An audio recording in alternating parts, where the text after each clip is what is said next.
நாம் நேற்றைக்கு வரைக்கும் பார்த்த விஷயம் பார்த்திங்கன்னா, நானாவித மதங்களை பற்றி தான் பார்த்துருந்தோம். இந்த உலகத்தில் எத்தனையோ மதங்கள் வந்திருக்குது. அப்புறம் அது தவறான பாதைகள் அப்படியே போயிருக்குது. அதை சீர்திருத்தறதுக்கு இன்னொருத்தர் புத்திமதி சொல்ல வேண்டியதாக இருக்கும்.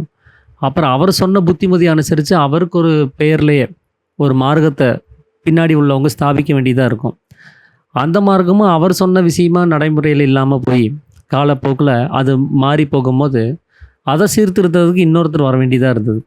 இப்படி தான் பல முறை பல மார்க்கங்களை அதில் இருக்கக்கூடிய மூட நம்பிக்கைகளை பற்றி எடுத்து சொல்கிறதுக்கான ஒரு விஷயமா அவங்க வந்துகிட்டே இருக்காங்க. இது ஏன் மூட நம்பிக்கையாக மாறுது அப்படின்னா, ஒன்று அந்த மார்க்கத்தினுடைய அந்த உண்மையான வழி என்னங்கிறத யாரும் உணராதது தான். அது உணரணுன்னா முதல்ல செயலில் காமிக்கணும்.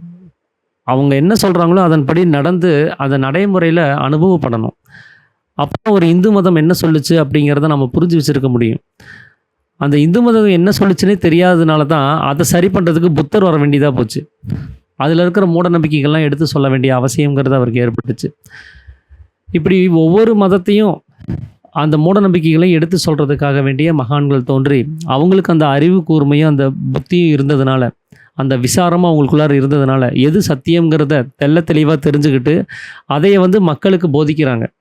இதெல்லாம் ஆகாது, இதெல்லாம் நீங்கள் கடைபிடிக்க வேண்டாம், இதெல்லாம் நமக்கு தேவையில்லாதது, சத்தியத்தை அறியறதுக்கு இந்த பாதையை தான் இதுக்கு முன்னாடி இருந்த மகான்கள் தேர்ந்தெடுத்து போனாங்கங்கிறத அந்த உண்மையை நமக்கு புகட்டுறதுக்காக தான் அவங்க வந்திருந்தாங்க.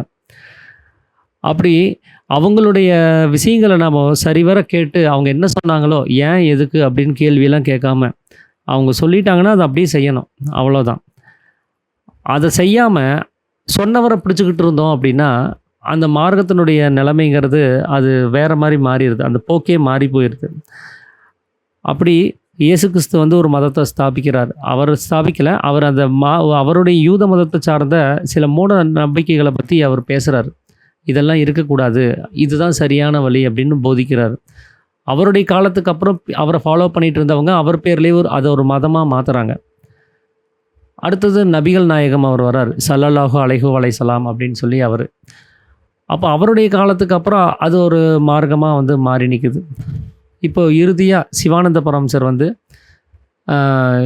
எல்லா மதத்தினுடைய கோட்பாடும் ஒன்று தான், அதனால் நம்ம இங்கே சண்டை போட வேண்டிய அவசியம் கிடையாது, என்னுடைய மதம் பெருசு உன்னுடைய மதம் பெருசுங்கிற அந்த பிரிவினை நம்ம காமிக்க வேண்டிய அவசியம் இல்லை, ஏன்னா எல்லாமே ஈஸ்வரன் அப்படின்னு சொல்லக்கூடிய ஒரு இடத்துல தான் போய் சேருது. நாம் என்ன நினைப்போம்னா, இந்த இந்தியாவில் எத்தனையோ ஆறுகள் எங்கெங்கேயோ உற்பத்தியாகி எல்லாமே ஒரு சமுத்திரத்தில் போய் சேருது. கங்காவாகட்டும், யமுனாவாகட்டும், காவேரி ஆகட்டும், கிருஷ்ணாவாகட்டும், கோதாவரி ஆகட்டும், அது எங்கெங்கேயோ உற்பத்தி ஆகுது. ஏதோ மாநிலங்களுக்கு உள்ளார பூந்து அது திரும்ப பே ஆஃப் பெங்கால், வங்காள விரிகுடா அப்படின்னு சொல்லக்கூடிய அந்த பகுதியில் கலக்குது. அப்போது எல்லா மதமும் ஒரே இடத்துல தான் போய் சேருது அப்படிங்கிற கொள்கையில் நாம் இருப்போம். அப்போ எல்லாமே வேறு வேறு பாதையில் போயிட்டுருக்கிறதா நாம் நினச்சிட்ருக்குறோம். ஆனால் போய் சேர்கிற இடம் ஒன்று தான் நாம் நினச்சிட்ருக்குறோம். ஆனால் சிவானந்த பரமசர் அப்படி சொல்லலை. இங்கே வேறு பாதைங்கிறதுக்கு வாய்ப்பே இல்லை, ஒரே பாதை தான். அந்த ஒரு பாதையை நம்ம சரியாக புரிஞ்சுக்காதனால தான் நாம் அதை வேறு பாதையை மாற்றி வச்சுருக்கிறோம். வேறு சடங்கு சம்பிரதாயங்களை உண்டு பண்ணி அந்த மார்க்கத்தையே அது ஒரு வேறு மார்க்கங்கிற மாதிரி நாம் இங்கே நடைமுறையில் காமிச்சிட்ருக்கிறோம். இதைத்தான் சாமி நமக்கு புரிய வைக்கிறாரு. இயேசு கிறிஸ்து வேற ஒரு மார்க்கத்தை ஸ்தாபிக்கலை, அவருக்குன்னு தனி ரூட்டை அவர் வச்சுக்கிட்டு போய் அவர் ஈஸ்வரன் அடையிறதுக்கான வழியை சொல்லித்தரல. நபிகள் நாயகம் அவர் வேறொரு பாதையை தேர்ந்தெடுத்து அந்த பாதையில் போங்கன்னு சொல்லி நம்மளை வழி நடத்தலை. புத்தரும் சரி, நம்ம இந்து மதத்தை ஸ்தாபித்த பல மகான்களும் சரி, அவங்களுடைய அனுபவ நூல்கள்லாம் எடுத்து பார்த்தா ஒரே விஷயந்தான் இருக்கும். மனம் அப்படின்னு சொல்லக்கூடிய அந்த சக்தியை வெளியில் போய் சலனப்பட விடாமல் அது உள்ளுக்குள்ளாரே அடங்கும் போது தான் அந்த ஞானம் அப்படின்னு சொல்லக்கூடிய விஷயம், கைவல்யம் சொல்லக்கூடிய விஷயம் கிடைக்குங்கிறத அவங்க போதிச்சிருப்பாங்க. அப்போ இந்த புரிதல் தான் இங்கே பிரச்சனையாக இருக்குது. அதுக்கு காரணம் நாம் அந்த ஈஸ்வரனை பற்றின ஒரு விஷயமோ ஈஸ்வரனை அடைஞ்சதுக்கான ஒரு வழியோ நாம் இது நாளை வரைக்கும் கண்டுபிடிக்கவே கிடையாது. ஆனால் நம்ம அந்த மார்க்கத்தில் இருக்கிறதா பேசிகிட்டு இருக்கிறோம். ஒரு ஹிந்து மதம்னா ஹிந்து மதத்தில் இருக்கிறதா நம்ம சொல்லிக்கிறோம். எல்லா ஃபார்ம்லேயும் ரிலிஜியன் ஹிந்துன்னு எழுதிக்கிறோம். ஆனால் ஹிந்து மதம் என்ன சொல்லிச்சோ அதன்படி நம்ம நடக்கிறோமான்னு கேட்டால் இருக்கிறதில்ல. இப்போ அதைத்தான் இப்போ சீர்திருத்துறதுக்கு சாமி சிவானந்த பரமசர் நமக்கு சித்த வித்தை அப்படின்னு சொல்லி ஒரு ப்ராக்டிஸை கொடுத்து அதில் சித்த வேதம்னு சொல்லி அவருடைய அனுபவ நூலை நமக்கு கொடுத்து அது மூலமாக நாம் என்ன பண்ணிகிட்ருக்குறோம், நாம் என்ன செய்யணும் அப்படிங்கிறத நமக்கு தெளிவுபடுத்துகிறார். அப்படி அந்த நானாவிதமான மதங்கள் இருக்குது அப்படின்னு நாம் நம்பிட்டு இருக்கிறோம் அப்படின்னா, நிறையா மதங்கள் இருக்குது அப்படின்னு நம்ம நம்பிட்டு இருந்தோம் அப்படின்னா, அதுக்கு பைத்தியக்கார செயல்னு சாமி வந்து குறிப்பிட்டு சொல்கிறார். அப்படி ஒரு எண்ணம் உங்களுக்குள்ளார இருந்துச்சுன்னா உங்களுக்கு பைத்தியம் பிடிச்சிருச்சுன்னு அர்த்தம். அப்படி இருக்கிறதுக்கு வாய்ப்பு இல்லை அப்படிங்கிறது தான் போன அத்தியாயங்களில் அவர் சாமி வந்து தெளிவாக குறிப்பிட்டு சொன்ன ஒரு விஷயம். இப்போ இன்றைக்கி நம்ம அதை தொடர்ந்து பார்க்கக்கூடிய ஒரு விஷயம் என்ன அப்படின்னா, அத்தியாயம் 21. அதில் வந்து சிஷ்யன் வந்து கேட்குறாரு, ஞானத்துக்கு மோட்சத்துக்கான உபாயமா விரதங்கள் இருக்குதுன்னு சொன்னாங்க. விரதங்கள்னால் என்னன்னு சாமி புரிய வச்சுட்டாரு. சேத்திர உபவாசம்னு ஒன்று இருக்குதுன்னு சொன்னாங்க. சேத்திர உபவாசம்னா என்னன்னு புரிய வச்சுட்டாரு. யோகங்கள் இருக்குதுன்னு சொன்னாங்க. யோகங்கள்னால் என்னென்ன அப்படிங்கிறதையும் சாமி வந்து புரிய வச்சுட்டாரு. இப்போது அதே மோட்சத்துக்கான உபாயமாக சொல்லப்படுற இன்னொரு விஷயம் என்ன அப்படின்னா, இதெல்லாம் செஞ்சிங்கன்னா உங்களுக்கு மோட்சம் கிடைக்கும் அப்படின்னு சொன்ன அந்த வரைமுறையில் இதுவும் ஒன்று. அது என்னென்னா, சதுர் மகா வாக்கியங்கள் அப்படின்னு அர்த்தம். அதாவது 4 வாக்கியங்கள் இருக்குது. முக்கியமான வேதங்கள்ல இருந்த ஸ்ருதிகள்ல இருந்து அவங்க எடுத்து சொல்கிறாங்க. அந்த வாக்கியங்களை நாம் மனனம் செஞ்சுக்கிட்டு அதை உச்சரிச்சுட்டே இருந்தோம் அப்படின்னா, மந்திர உச்சாரணம் செஞ்சுட்டே இருந்தோம்னா நமக்கு மோட்சம் கிடைக்கும் அப்படின்னு சொல்லி உலகத்தில் நம்பிட்டு அதை ஒரு மந்திரமாக வந்து ஜெபிச்சுட்டே இருக்கிறாங்க. இந்த மாதிரி மந்திர உச்சாடனங்கள் செய்கிறது வந்து நம்மளுடைய ஜீவசக்தியை விரயம்தான் செய்தே தவிர அந்த ஜீவசக்தியை தடுக்கிறதுக்கான எந்த உபாயமும் இல்லை அப்படிங்கிறத சாமி வந்து 4ஆம் அத்தியாயத்திலே சொல்லியிருப்பார். ஒரு நடப்பில் வந்து இப்போ உபதேசம்னு சொல்லி எங்கேயாவது கொடுக்கப்படுதா அப்படின்னு கேட்ட கேள்விக்கு சீடன் சொல்லுவார், ஆமாம் இந்த மாதிரி சிவாய நம ஓம் நமோ நாராயணா அப்படின்னு சொல்லி மந்திரங்களில் இருக்குதே அப்படின்னு சொல்லி சீடன் சொல்லும்போது சாமி சொல்லுவார், இந்த உச்சாரணங்களை சொல்கிறதுல நமக்கு எந்த பலனும் கிடையாது அப்படிங்கிறத சொல்லியிருப்பார். நீங்கள் கற்கண்டுங்கிற வார்த்தையை நீங்கள் அனுபவித்து அது என்னன்னு தெரிஞ்சுக்கணுமே தவிர நீங்கள் உச்சாரணம் செஞ்சு அதை மனனம் செஞ்சு அதை சொல்லிகிட்டே இருக்கிறதுல உங்களுக்கு அதனுடைய சுவையை உங்களால் அறிஞ்சிக்க முடியாது. அது எப்படி இருக்குன்னு உங்களுக்கு தெரியாமலே தான் இருக்கும் அப்படிங்கிறத குறிப்பிட்டு சொல்லியிருந்தார். இப்போ அதே தான் இங்கேயும் அவர் சொல்ல வர்றார். அந்த 4 சதுர் வாக்கியங்கள் என்னென்ன அப்படின்னா, பிரக்ஞானம் பிரம்மம் அப்படின்னு ஒரு வாக்கியம் இருக்குது. அகம் பிரம்மாஸ்மி அப்படின்னு சொல்லி ஒரு வாக்கியம் இருக்குது. தத்துவமசி அப்படின்னு சொல்லி ஒரு வாக்கியம் இருக்குது. அயம் ஆத்மா பிரம்மம் அப்படின்னு ஒரு வாக்கியம் இருக்குது. இந்த 4 மகா வாக்கியங்களை தான் இங்கே வந்து இங்கே உச்சாடனம் செஞ்சிட்ருக்கிறாங்க மோட்சம் கிடைக்கணும் அப்படிங்கிறதுக்காக வேண்டி. அப்போ இந்த வாக்கியங்களை நம்ம மனப்பாடம் பண்ணி அதை உச்சாடனம் செய்கிறோம் அப்படின்னா, அதனால் நமக்கு அந்த வாக்கியத்தினுடைய பொருள் நம்மளால் புரிஞ்சிக்க முடியுமா அப்படின்னு கேட்டால் புரிஞ்சிக்க முடியறதில்ல. ஆனால் அந்த வாக்கியத்தை படித்து பார்க்கும்போது நம்ம அறிவுக்கு எட்டின மாதிரி சில பொருள்கள் நமக்கு புரிய வருது. அப்படி உலகத்தில் வந்து அதுக்கு பொருள்கள் அப்படின்னு சொல்லி அதனுடைய அர்த்தம்னு சொல்லி உலகத்தில் என்ன சொல்ல வர்றாங்க அப்படின்னா, பிரக்ஞான பிரம்மம் அப்படிங்கிறது பிரகர்சிக்கப்பட்ட அறிவு. அதாவது நம்மிலிருந்து வேறுபட்டு காணக்கூடிய அறிவுகள். அது எல்லாமே எதெல்லாம் நம்ம வேறுபட்டு அறிகிறோமோ அது எல்லாமே பிரம்மம் தான் அப்படிங்கிறத நாம் அங்கே ஒரு அர்த்தமாக நமக்கு தோணுது. அது உண்மையாக இல்லையான்னு தெரியாது. ஆனால் பிரக்ஞான பிரம்மம் அப்படின்னா அப்படின்னா பிரகசித்தல், அதாவது நம்மளிருந்து பிரதிபலிக்கப்பட்டிருக்குன்னு அர்த்தம். ஞானம் அப்படின்னா அறிவுன்னு அர்த்தம். அப்போ நம்மளிருந்து பிரதிபலித்து அதை வெளி விஷயங்களை நம்ம கவனிச்சிட்ருக்குறோம். அது மூலமாக ஒரு விஷயத்தை அறிகிறோம். அதனால் நம்மளிருந்து பிரதிபலிக்கப்பட்ட ஒரு விஷயத்தை நாம் அறியறதுக்கு பேர் தான், அந்த அறிவுக்கு பேர் தான் பிரம்மம் அப்படின்னு சொல்லி நம்மளால் புரிஞ்சுக்க முடியுது. அதே மாதிரி தான் அகம் பிரம்மாஸ்மி அப்படின்னா, அகம் அப்படின்னா நம்மளுடைய அகங்காரம், அது நான் அப்படின்னு சொல்லக்கூடிய அகங்காரம். பிரம்மாஸ்மி அப்படின்னா பிரம்மமாகவே இருக்கிறது. அப்போது அந்த 4 அகங்காரம் அங்கே பிரம்மமாகவே இருக்குது அப்படிங்கிறத நம்மளால் அந்த வாக்கியத்தை படித்த உடனே ஓரளவுக்கு புரிஞ்சுக்க முடியுது. அதனால் அதுதான் அர்த்தம்னு நாம் நம்பிட்டுருக்குறோம். தத்துவமசி அப்படின்னா, தத் அப்படின்னா அது நீன்னு அர்த்தம். எதிரில் உள்ளவங்களை தத் அப்படின்னு சொல்லுவாங்க. மசி அப்படின்னா அது வந்து அந்த இறைவன். அப்போது பிரம்மம் அது. அப்போ அந்த பிரம்மங்கிறது நீயாகவே இருக்கிறாய் அப்படிங்கிறார். அப்போது அந்த நீ அப்படின்னு நம்ம யார் குறிப்பிட்டு சொல்லுவோம்? என்னிலிருந்து இந்த உலகத்தில் பிரதிபலித்து நான் பார்க்கக்கூடிய ஒரு விஷயத்தை தான் நாம் நீன்னு சொல்லுவோம். அப்போ என்ன நான்னு சொல்லிக்கிறேன். அப்போ என்னிலேருந்து பிரதிபலிக்கப்பட்ட விஷயத்தை தான் நாம் பிரம்மம்னு புரிஞ்சுக்க வேண்டியதாக இருக்குது. அதனால தான் தத்துவமசி அப்படின்னா நீ பிரம்மமாகவே பாவிக்கப்படுகிறாய் அப்படின்னு சொல்லி அதுக்கான அர்த்தமாக இருக்குது. அயம் ஆத்மா பிரம்மம் அப்படின்னா அந்த பிரம்மங்கிறது ஆத்மாங்கிறது பிரம்மமாகவே உணர வேண்டியதாக இருக்குது. ஆத்மாங்கிறது நம்மளுடைய ஜீவன். அது அந்த ஜீவன் பிரம்மமாகவே இருக்குது அப்படின்னு சொல்லி நாம் அந்த வார்த்தையை படித்த உடனே நமக்கு ஒரு புரிதலுக்குள்ளே வருது. ஆனால் இந்த வாக்கியத்தினுடைய அர்த்தமெல்லாம் நாம் இப்போ புரிஞ்சு வச்சுருக்கிறது உண்மைதானா அப்படின்னு கேட்டால், அதை நம்ம அனுபவித்து பார்க்கும்போது தான் தெரியும் அதனுடைய உண்மை நிலை என்ன அப்படிங்கிறது. உண்மையாகவே அந்த வாக்கியத்தை உண்டாக்குனவங்க எந்த அனுபவத்தில் இருந்து எழுதுனாங்க அப்படிங்கிறத நாம் அவங்க அனுபவத்துக்கு போனால் தான் நாம் இப்போ புரிஞ்சு வச்சுருக்கக்கூடிய இந்த விஷயங்கள், இந்த பொருள் சரியாக இருக்காங்கிறதே நம்மளால் உணர முடியும். அதனால் இந்த வாக்கியங்களினுடைய பொருளை அப்படி நமக்கு புரிஞ்ச அளவுக்கு, நமக்கு தெரிஞ்ச அளவுக்கு ஒரு விஷயத்தை புரிஞ்சுக்கிட்டு, அதை மனனம் பண்ணிட்டு, அதை பற்றி நம்ம உச்சாடனம் செஞ்சுக்கிட்டே இருந்தோம் அப்படின்னா, அந்த பொருளை பற்றி நம்மளால் புரிஞ்சுக்க முடியாது. அதனால தான் சாமி சொல்கிறாரு, கற்கண்டை பற்றி நீங்கள் தெரிஞ்சுக்கணுன்னா முதல்ல அந்த கற்கண்டு எப்படி இருக்குன்னு தெரியணும், அந்த கற்கண்டு எங்கே இருக்குன்னு தெரியணும், அப்புறம் அந்த கற்கண்டை எடுத்து என்ன பண்ணுனா அதை புரிஞ்சுக்க முடியுங்கிறது நமக்கு தெரியும். அந்த கற்கண்டினுடைய அனுபவம் நமக்குள்ளார வர்றதுக்கு நாம் என்ன செய்யணும்னு தெரியணும். அப்போது கற்கண்டுங்கிறது வெள்ளையாக இருக்கணும். அது கடைகளில் எங்கேயாவது கிடைக்கும். அது எந்த கடையில் கிடைக்குதோ அதை போய் வாங்கிட்டு வரணும். அதை எப்படி புரிஞ்சுக்கிறது அப்படின்னா, சாப்பிட்டு பார்க்கணும், டேஸ்ட் பண்ணி பார்க்கணும். கல்லும் கற்கண்டு மாதிரியே இருக்கும், ஆனால் சாப்பிட்டு பார்த்தா தான் அந்த வித்தியாசம் என்னன்னு உங்களால் உணர முடியும். அப்போது அங்கே சாப்பிட்டு பார்த்தா தான் அதை நம்ம பிரித்து அறிய முடியும். இது கற்கண்டு தானா இல்லை கல் தானா அப்படிங்கிறத தெரிஞ்சுக்க முடியும். அப்போது இதுக்கு பின்னாடி இவ்வளோ ப்ராசஸ் இருக்குது. நீங்கள் அது என்னன்னு தெரிஞ்சுக்கணும், எங்கே இருக்குன்னு தெரிஞ்சுக்கணும், அப்புறம் அதை போய் நீங்கள் அடையணும். அதை நீங்கள் உங்களுக்குள்ளார உணர்வு ரீதியாக, அனுபவ ரீதியாக நீங்கள் அனுபவப்படணும். அப்போ தான் அதனுடைய உண்மைத்தன்மையை உங்களால் உணர முடியும்.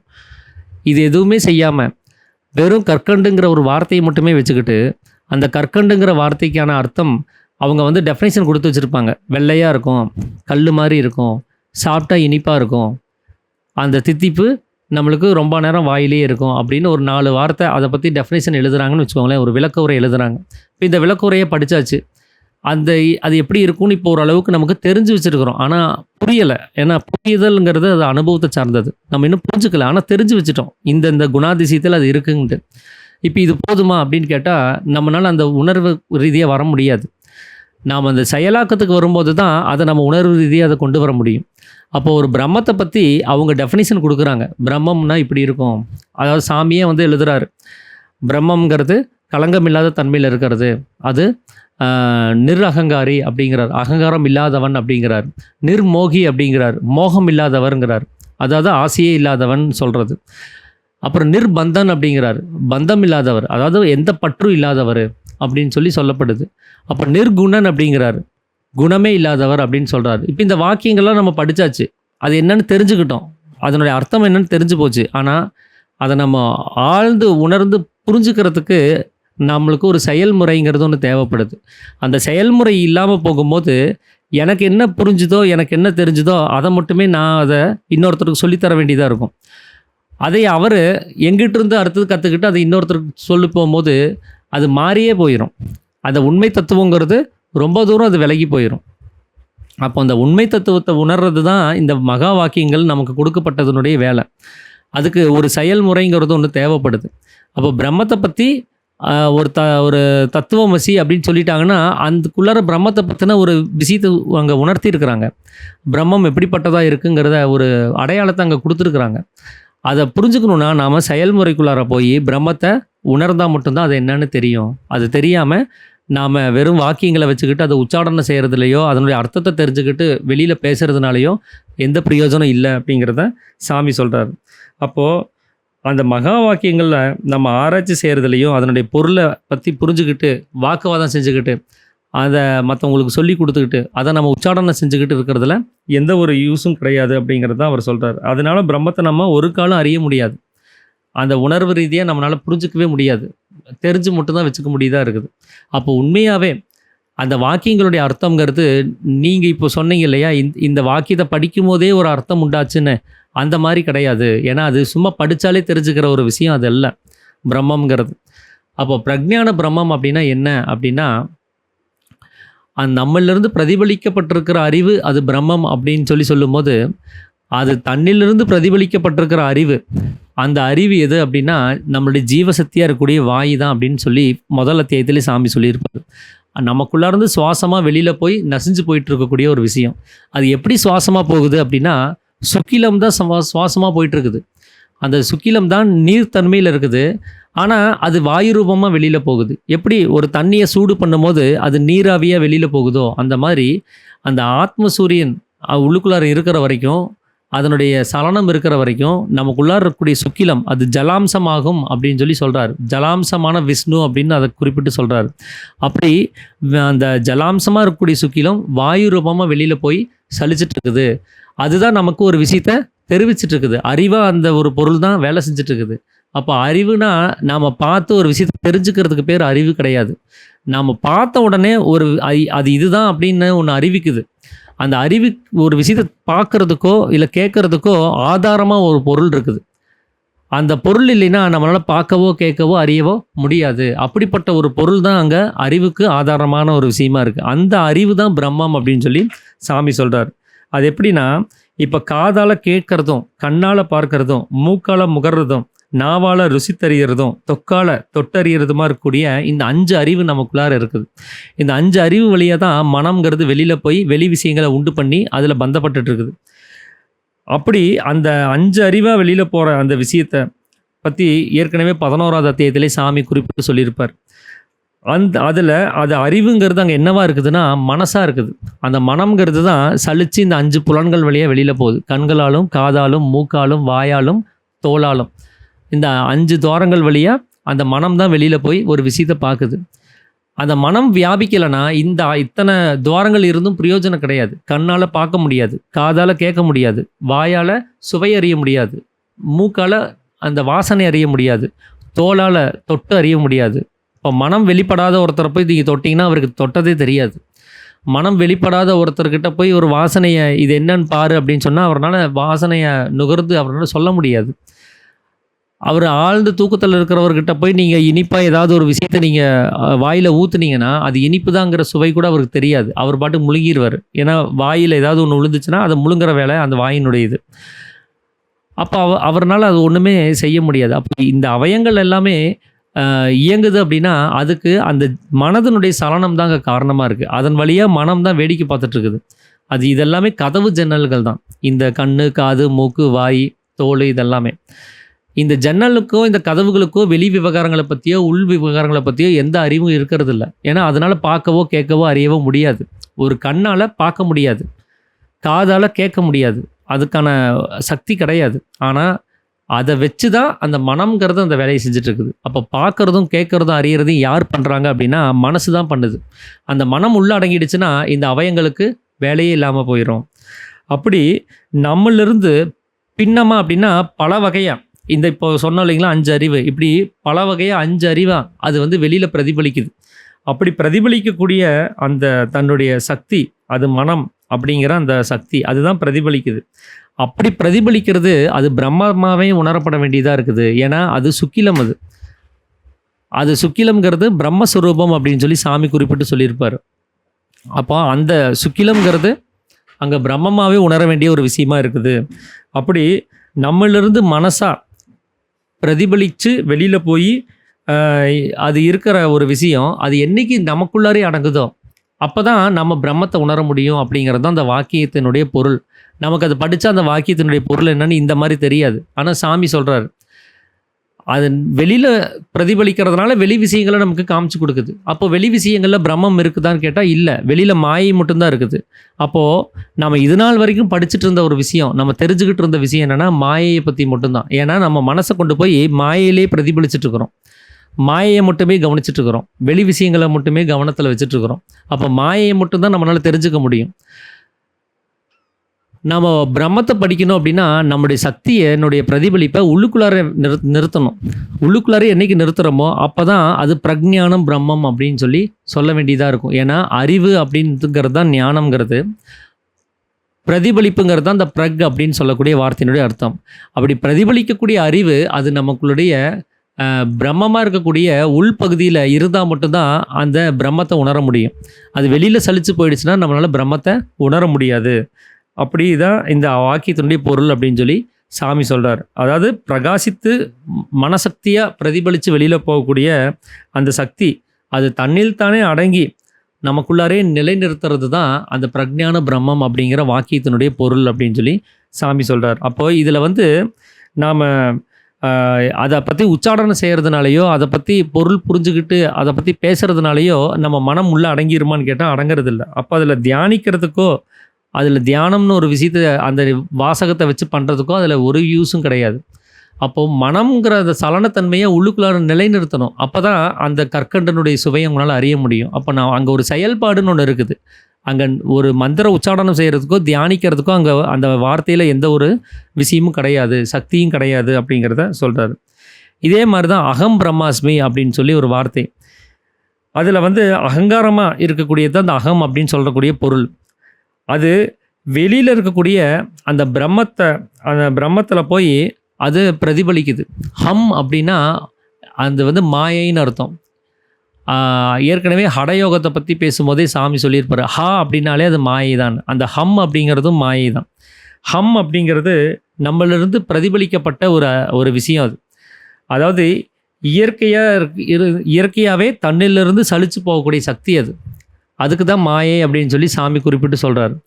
அப்படி அகங்காரமாக நம்மளிருந்து பிரதிபலித்து வெளியில் போகக்கூடிய அந்த சக்தி தான் மாயைங்கிறது. அப்படி சலிச்சு போகிற அந்த மாயையாக இருக்கக்கூடிய சக்தியை அப்படி சலிக்க விடாமல் அது நமக்குள்ளாரே அடங்கும் பொழுது மட்டும்தான் அது ஒரு நம்மளுடைய உற்பத்தி ஸ்தானத்திலே அடங்கும் போது மட்டும்தான் அது தன்னில் தானே அடங்குற நிலைமையாக இருக்கும். அதைத்தான் அகம் பிரம்மாஸ்மி அப்படிங்கிறார். அதாவது அகங்காரங்கிறது வெளிப்படாமல் அது உள்ளுக்குள்ளாரே அடங்கி இருக்கும் பொழுது அது பிரம்மமாக அறியப்படுது அப்படிங்கிறத அவர் சொல்கிறார். அது அகங்காரமாக வெளியில் போகும்போது நம்மளால் அந்த வெளி விஷயங்களில் மட்டும்தான் கவனத்தை செலுத்த முடியுமே தவிர அது உள்ளுக்குள்ளார இருக்கக்கூடிய விஷயத்தில் அந்த கவனத்தை கொண்டு வர முடியறது கிடையாது அப்படிங்கிறத சாமி குறிப்பிட்டு சொல்கிறார். அதே மாதிரி தத்துவமசி அப்படின்னா தத் கூட்டல் துவம் கூட்டல் அசி அப்படின்னு சொல்லுவாங்க. தத் அப்படின்னா பிரம்மம், துவம் அப்படின்னா நீ அப்படின்னு அர்த்தம். அதாவது நான் அந்த நீயவும் நீங்கள் ரெண்டாக பிரிக்கலாம். நீ அப்படிங்கிற வார்த்தையை நான் கூட்டல் ஈ அப்படின்னு சொல்லி உயிரெழுத்தும் மெய்யெழுத்துமா உயிர்மை எழுத்த அதை நீங்கள் பிரிக்க முடியும். அப்படி பிரிக்கும்போது அதில் நான் அப்படிங்கிறது சூனியமும் ஈ அப்படிங்கிறது சக்தியுமாக இருக்குது. நீ அப்படின்னு சொன்னாலே அந்த மாயையாக சக்தியாக சலித்து வெளியில் வந்த அந்த பொருள் தான் அர்த்தம். அதனால தான் நம்மளுடைய பிரதிபலிப்பு அப்படின்னு சொல்லி இதுக்கு முன்னாடியே சொல்லதுக்கு காரணம். அப்போ இந்த நீ அப்படின்னு சொல்லும்போது தத்துவமசி அப்படிங்கிறதுல அந்த நீங்கிறது அந்த நம்மளிருந்து பிரதிபலித்து வெளியில் போகக்கூடிய ஒரு சக்தியாக இருக்குது அப்படிங்கிறத சாமி குறிப்பிட்டு சொல். அப்போது தத்துவமசி அப்படின்னா தத் கூட்டல் துவம் கூட்டல் அசி. அதில் தத் அப்படிங்கிறது பிரம்மமும் துவம் அப்படிங்கிறது நீ அப்படின்னு சொல்லக்கூடிய ஒரு நிலைமையாக இருக்குது. அதில் அந்த நீங்கிற அந்த உயிர்மை எழுத்தை நீங்கள் ரெண்டாக பிரிச்சிங்கன்னா உயிரெழுத்து அப்படிங்கிறது ஈ அப்படின்னு வரும், நான் அப்படிங்கிறது மெய்யெழுத்தாக வரும். அப்படி அந்த ரெண்டு விஷயத்தினுடைய அர்த்தம் என்ன அப்படின்னா நான் அப்படிங்கிறது சூனியமும் ஈ அப்படிங்கிறது சக்தியுமாக இருக்குது. அதாவது நம்மளிருந்து சக்தியாக வெளியில் சலித்து பரவி நசிச்சு போகக்கூடிய ஒரு விஷயம் எது அப்படின்னு கேட்டிங்கன்னா நம்முடைய மனசக்தி தான். அந்த மனம் தான் சக்தியாக சலித்து வெளியில் போய் நசிஞ்சு போயிட்டுருக்குது. அப்படி நசிஞ்சு போகிறது தான் அசி அப்படின்னா பாவிக்கிறதுன்னு அர்த்தம். அதாவது ஒரு நினைச்சுக்கிறது. அது சக்தியாக சலித்து வெளியில் போகிறத அது நினைக்கும் போது என்ன ஆகுதுன்னா ஒரு பிரதிபலிப்பை உண்டு பண்ணுது, ஒரு சிருஷ்டியை உண்டு பண்ணுது. நாம் இப்போ பார்க்கக்கூடிய இந்த உலகங்கிறது மனதனுடைய விசாரம் தான். அது மனம் ஒரு விஷயத்தை கற்பனை பண்ணிடுச்சுன்னா அதை இங்கே உலகத்தில் சிருஷ்டியாக உண்டு பண்ணிடுது. அதனால தான் அசி அப்படின்னா பாவிக்கிறது. யார் பாவிக்கிறாங்க அப்படின்னா நம்மளிருந்து சக்தியாக சலித்து வெளியில் போகக்கூடிய அந்த மனம் தான் பாவிக்குது. அப்படி பாவிக்கப்பட்டது தான் அங்கே நீ அப்படின்னு சொல்லக்கூடிய இன்னொரு பிம்பம். அது நாம் ஒருத்தரை பார்த்து நீ வேற நான் வேற அப்படின்னு சொல்கிறோம் அப்படின்னா இதில் நான்கிறது நம்மளுடைய அகங்காரம், நீ அப்படிங்கிறது என்னிலிருந்து பிரதிபலிக்கப்பட்ட ஒரு உருவம். அது ஒரு விசாரம்.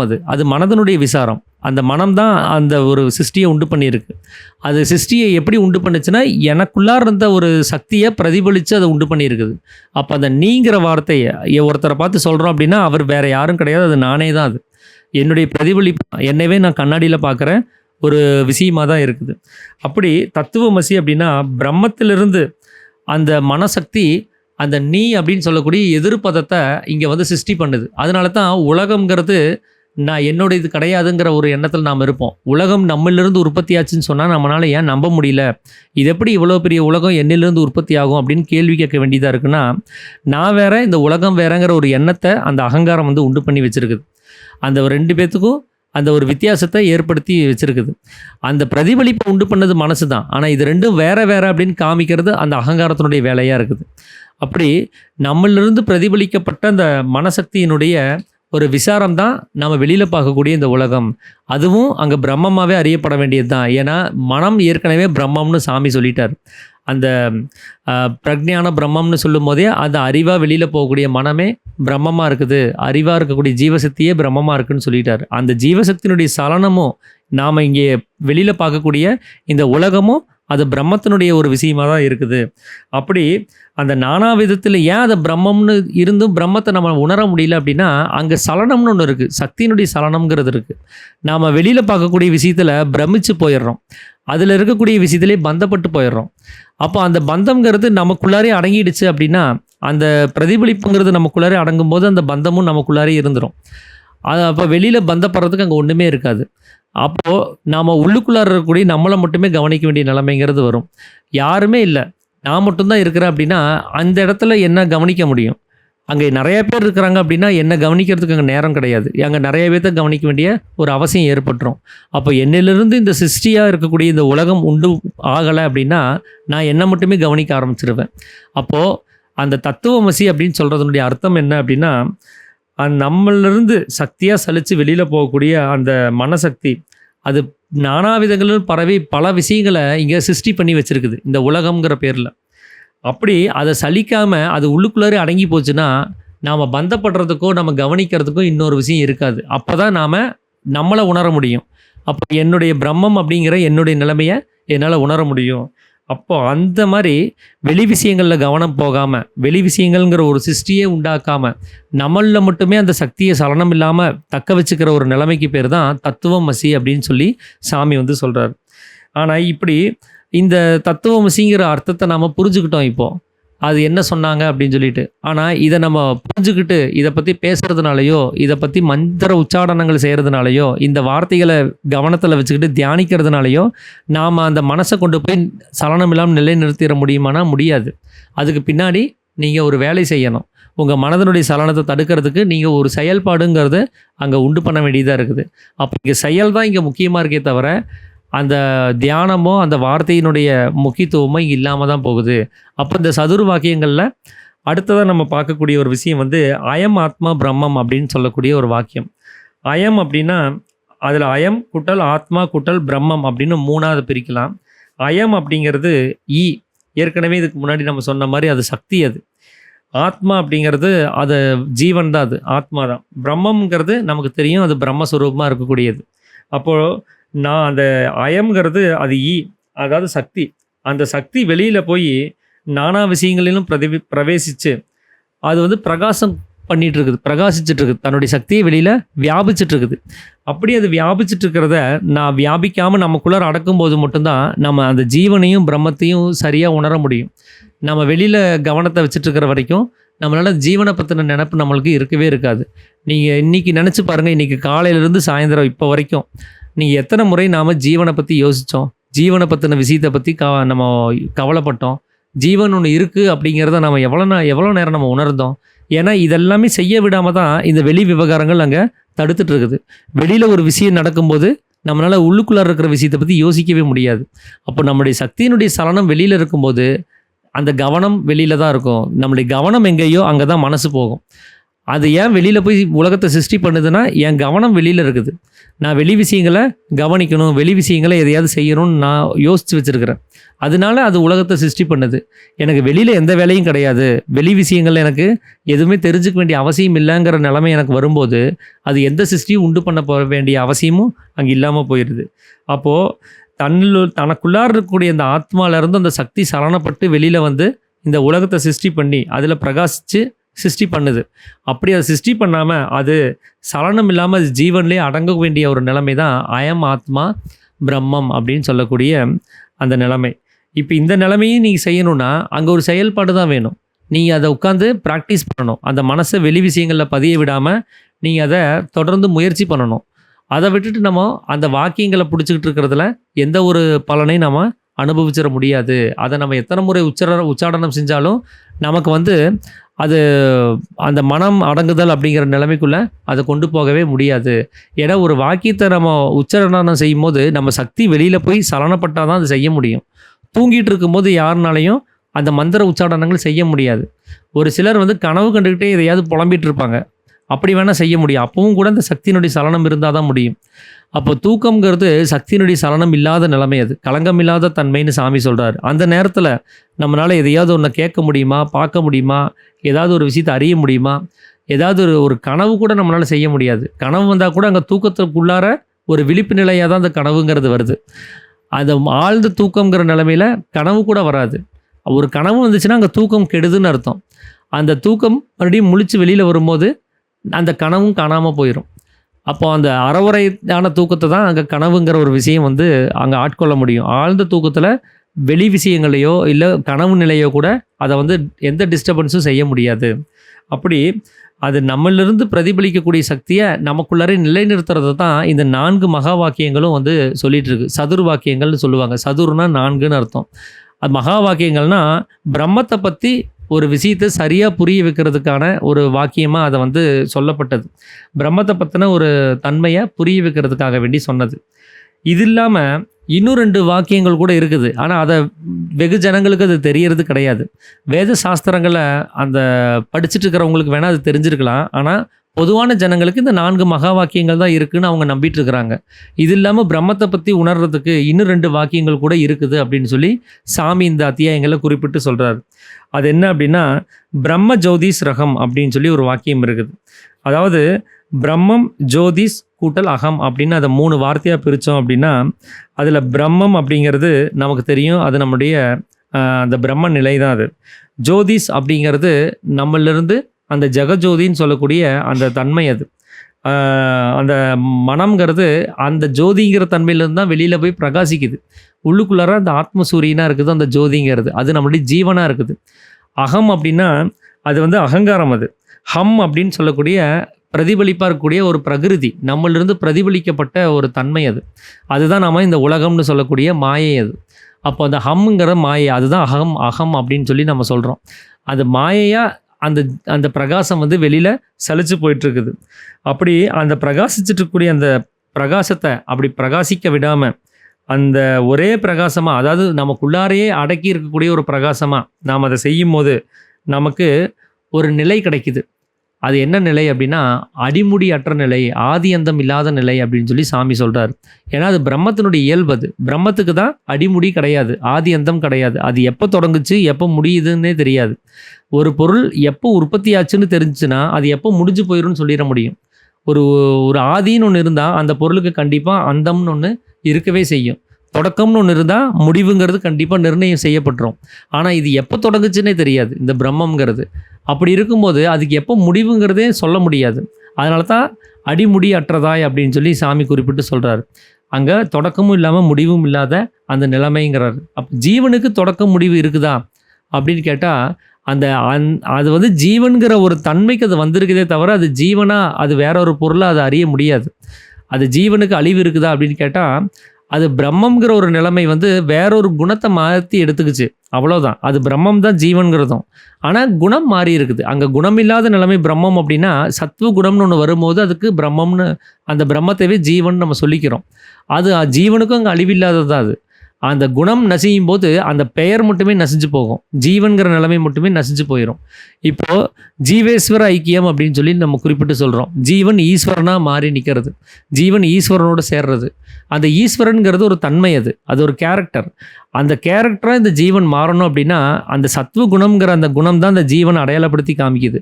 அந்த சத்வ குணம் இல்லாமல் போகும்போது அது நிர்குணனாக மாறிடும். அப்போது அது ஈஸ்வரனாகவே அது பாவிக்கப்பட வேண்டியதாக இருக்கும். அப்போது அந்த குணம் நசிஞ்சு போகிறது மட்டும்தான் இங்கே வேலையாக இருக்குமே தவிர ஜீவன் நசிஞ்சு போகிறது கிடையாது.